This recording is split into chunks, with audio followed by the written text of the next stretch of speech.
Apples and cinnamon are one of those great combinations that work well on so many different things. In this case, I'm making syrup. And since I love anything that's even vaguely related to pancakes or waffles, that's a good thing. To start with, I'll need a large pot. I'll add 4 cups of water and then 5 cups of white sugar to it. I'll then place these on the stove and bring them to a boil until the mixture reaches 230 degrees. I highly recommend a digital thermometer for this. Once it's 130 degrees, I add in 6 cups of apple juice or apple cider. The juice is a little clearer syrup, but I kind of like the flavor of the cider. I then add 3 cups of corn syrup, 1 tablespoon of cinnamon, and half a teaspoon of butter. Then I'll place this back on the stove and let it boil for 5 minutes. I'll then add 1/4 of a cup of lemon juice. This just gives it just that little bit more acidity to it, as well as adding a touch of tartness. And then I'll fill my pint-sized jars to 1/4 of an inch of headspace, which is the space from the top of the food to the top of the jar. And it's got a good consistency to it.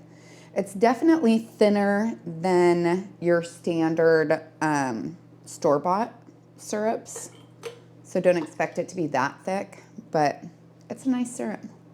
I'll then use a clean, damp cloth to wipe the rims of my jars, and this just makes it so that it gets a good seal. And then I place my lids and rings on until they're fingertip tight. I'll process these in my boiling water bath for 15 minutes if I'm at sea level. I'm at 1,200 feet, so I'll go for 20. Now that this is to a full boil, I'll go ahead and set my timer. Now that the timer's gone off, I'll remove the lid, turn off the heat, and allow it to cool for 5 minutes. I then place my jars on a heat-resistant surface about 2 to 3 inches apart so that they can cool down quickly. I'll leave them there for about 24 hours. That'll give them a chance to get a really good seal. After that point, I'll remove the ring and wash them with hot soapy water.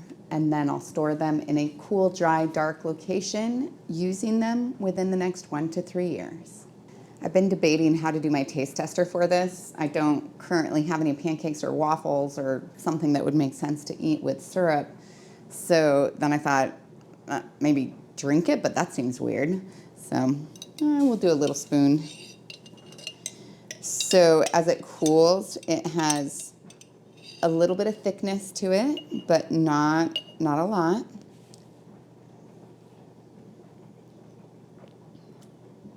Okay, so normally I would never drink syrup because it's very, very sweet, but it's like a really, really sweet and thick apple cider. So something that I would absolutely love to eat on a waffle, maybe the buttermilk waffles. Those would be really good. Yeah, no, this one's fun.